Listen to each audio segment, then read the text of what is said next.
I can take a screenshot of any photo on WhatsApp and use it as a leverage against you. Not that fast. I'll show you how to send one-time photos on WhatsApp so the recipient can screenshot them or even open them twice. Let's send another photo to this recipient, so tap on the photo icon, select photo you wish to send, and in the caption field tap on 1. This works on iOS as well, so now the media is set to be sent once. Now send the media. And now the photo thumbnail hasn't appeared in the chat. I have to tap it to open.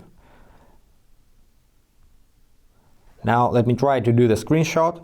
Screenshot restricted for privacy and copyright. So guys, let me try to open this photo once again. It's already opened and I can't do this. So that's pretty it, guys. Hope this was helpful. Subscribe to the channel, hit the like button, and thanks for watching. Peace.